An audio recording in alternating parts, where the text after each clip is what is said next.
मजेदार है ना? बहुत मजेदार है। तुमने कभी हमारे गांव की मिस्सी रोटियां नहीं खाई? तुमने भी कभी भटूरे नहीं खाए? वैसे भटूरे ही मजेदार है। कितने पैसे हुए? 105 रुपए।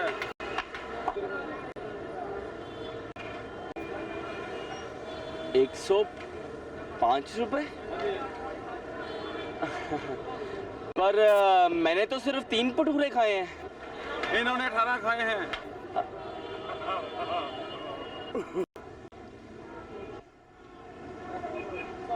पैसे दो। 105 मजेदार है।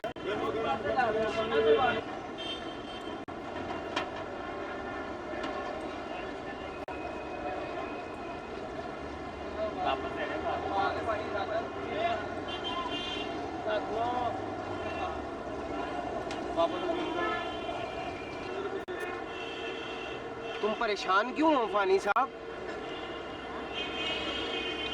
एक बात बताओ बूटे, क्या जानना चाहती हो तुम? पापा का खून किसने किया था?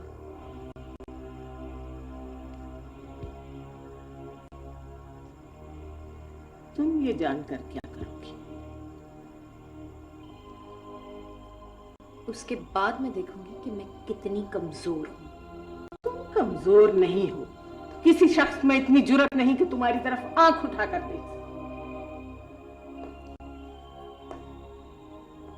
मैं सिर्फ ये जानना चाहती हूँ कि आखिर वो शख्स कौन है जो मेरी तरफ आंख उठाकर देख सकता है। मैं नहीं जानती कि तुम्हारे पापा का खून किसने किया था, लेकिन ये जरूर जानती हूँ कि कुंवर मेहताब अहमद का खून हुआ था और तुम्हारी माँ को उसके साथ मरना पड़ा।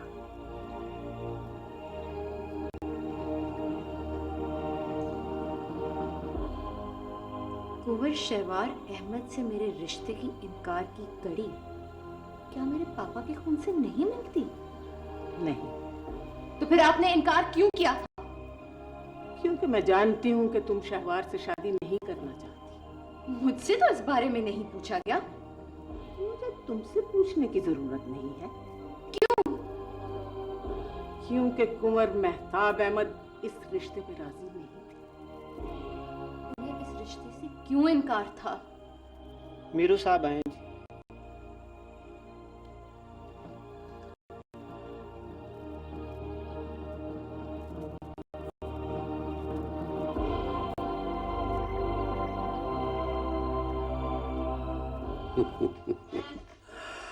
अब ये तय हो चुका कि मेहरू हमारी बहू बनेगी। तय हुआ कुंवर साहब, आपको पेश की मुबारक हो।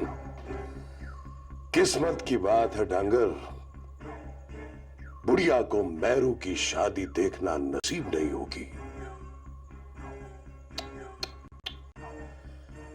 बेचारी, बुलाओ उसे अंदर।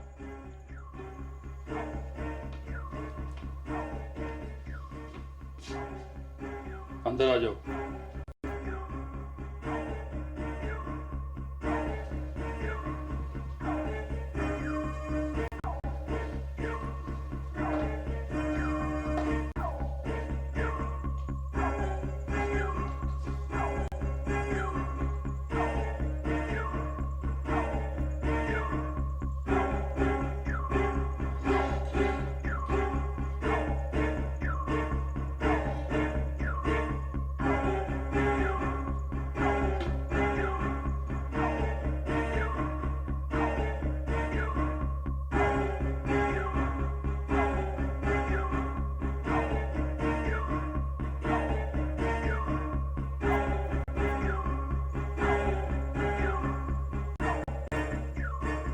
करना क्या है?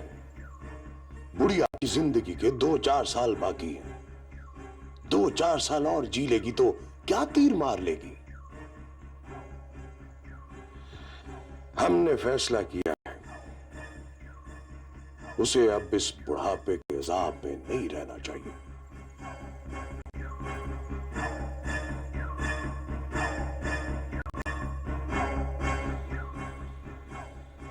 मैं अगर तुम्हें खत लिखूं तो तुम मुझे कितने में बेचोगे? मैं जानता हूँ कि जब तुम मुझे खत लिखोगी तो उन खतों को मुझसे वापस नहीं मांगोगी। मैं एक करोड़पति लड़की हूँ वीरू, जिसके बैंक बैलेंस का अंदाजा तुम नहीं कर सकते।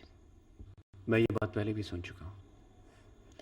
तुमने कभी ये नहीं सुना कि मुझे इन पैसों की ज़रूरत नहीं है? ये बात मैं किसी ऐसे शख्स से सुनना चाहूँगा जिसकी जेब में फूटी कौड़ी ना हो। किसी अमीर आदमी की मुंह से बात ये इसलिए झूठ लगेगी क्योंकि वो जानता है कि ऐसा नहीं हो सकता। तुम्हें नहीं लगता कि तुम्हें इतने ढेर सारे पैसों की ज़रूरत है? मैं अगर हफ्ते में 2 दिन खाली जेब ना रहूं तो मुझे चैन नहीं आता। तो फिर मेरी दोस्ती से तुम्हें क्या मिलेगा? तुम अगर चाहो तो मुझे मिलने से इनकार कर सकती हो। सुनो,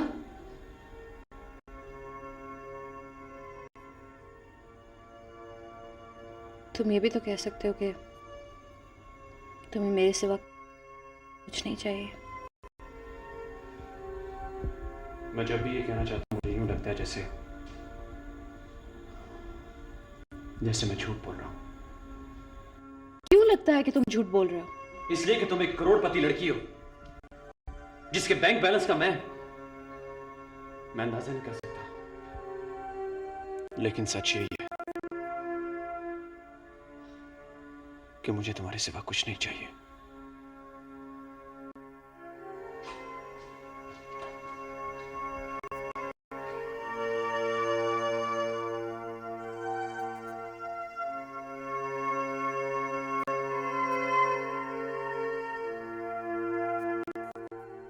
फानी साहब,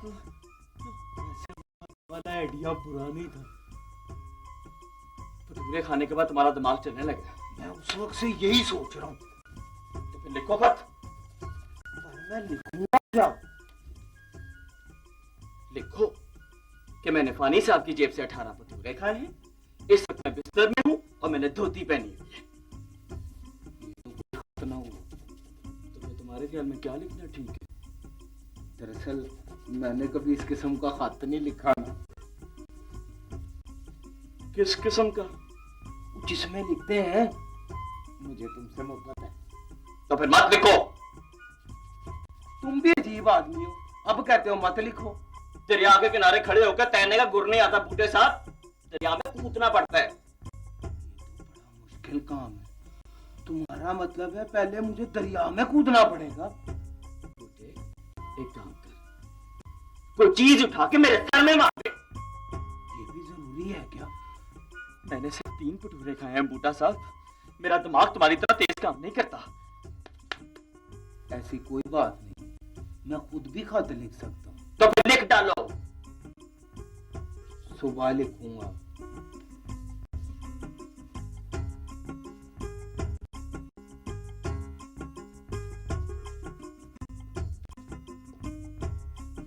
फानी साहब, भटूरे खाने चलेंगे।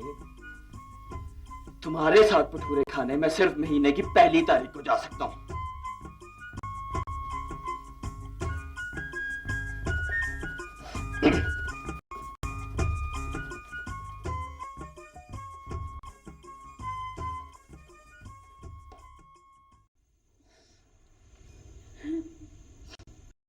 पंद्रह दिन हो गए, ना कोई खत ना पत्तर।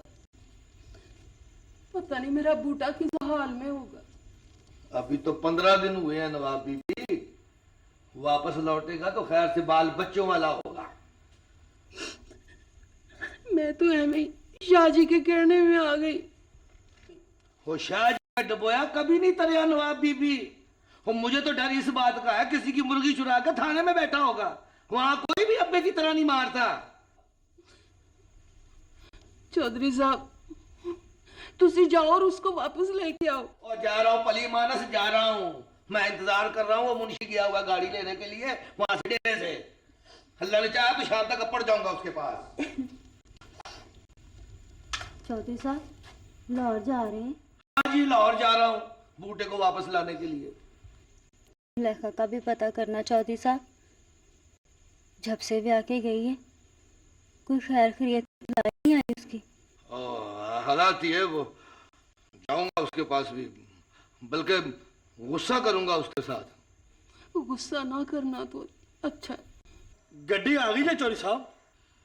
लो फिर मुझे इजाजत दो, गाड़ी आ गई है। अल्लाह ने चाहा तो कल सवेरे बूटा तुम्हारे पास होगा। अच्छा जी। जुलेखा से कहना चौधरी साहब, धारी उसे बहुत याद करती है। ओए अच्छा अच्छा, जरूर कहूंगा।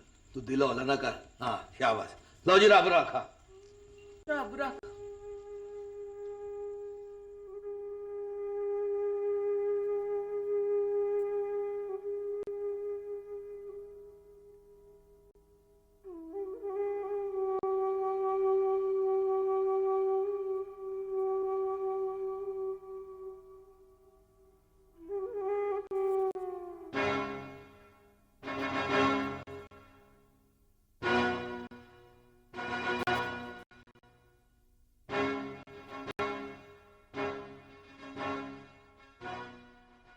ब्याह के बाद शौके की पहली कमाई है।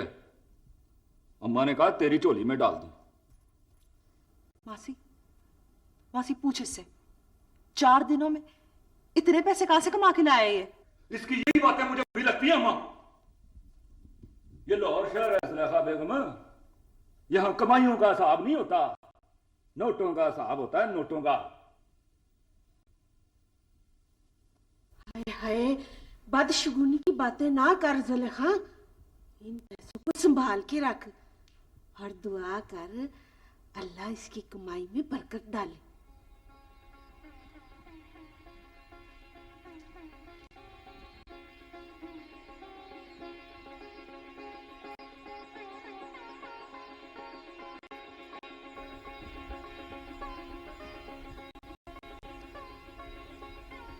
रोटी खाएगा?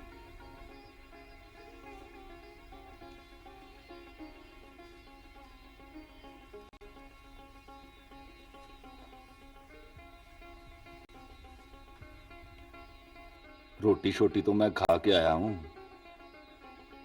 अब कुछ देर तेरे पास बैठ के ड्यूटी पर चला जाऊंगा। चाय तो पी ले। चल चाय पिया दे।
अब्बे को लिख रहा हूं। इस तरह के खत कोई अब्बे को लिखते हैं? किस तरह के खत?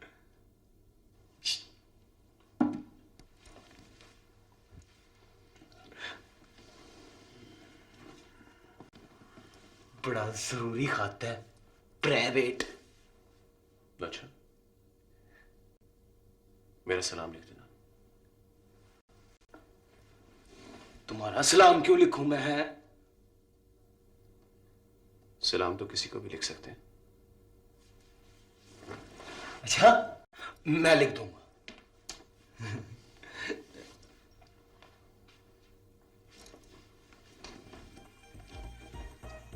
मेरी बात का गुस्सा ना करना। मीरू की तरफ से भी सलाम। वालेकुम सलाम बूटा। आहा हा, जी वाह, क्या खत है।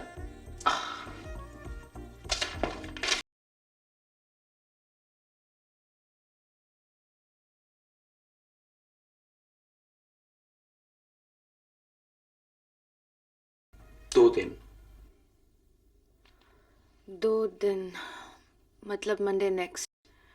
Will you be able to deliver it? Oh yes. Thank you funny.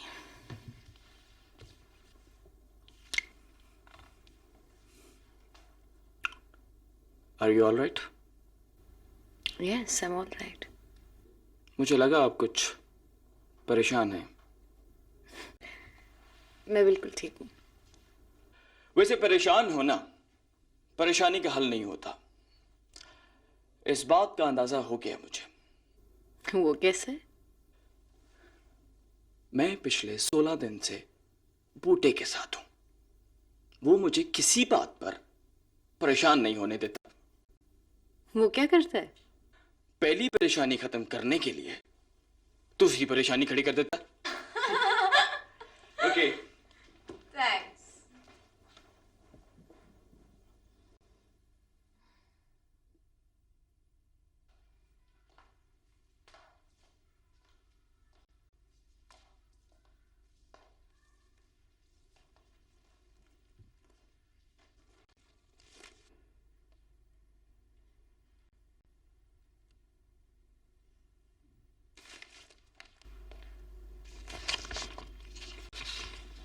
निशानदेही हो चुकी है बेगम साहब। और वो कुत्तों का क्या हुआ?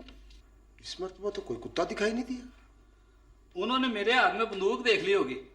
पिछली बार आपके हाथ में बंदूक नहीं थी गुलाब खान? बंदूक तो पिछली बार भी मेरे हाथ में थी। तो फिर उन्होंने देखी नहीं होगी। इस बार उन्हें मेरी तैयारी का पता चल गया होगा।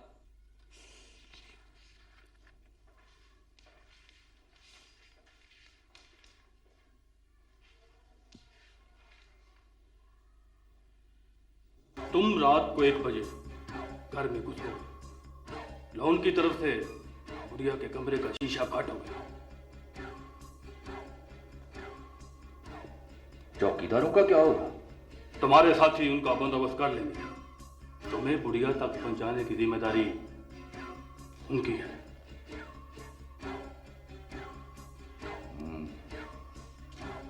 ठीक है।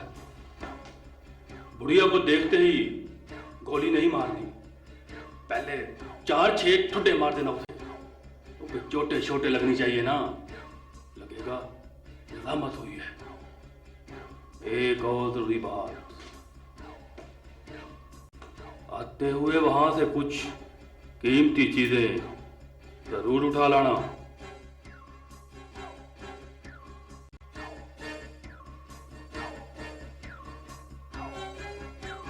मेरू तो अब अकेली रह जाएगी। अकेली क्यों रहेगी? हम सब है ना उसके पास। वो तो आपसे बहुत प्यार करती है ना। कुंवर महताब अहमद भी तो मुझसे बहुत प्यार करता था। और मेहताब अहमद तो माँ जी पर जान छिड़कते थे।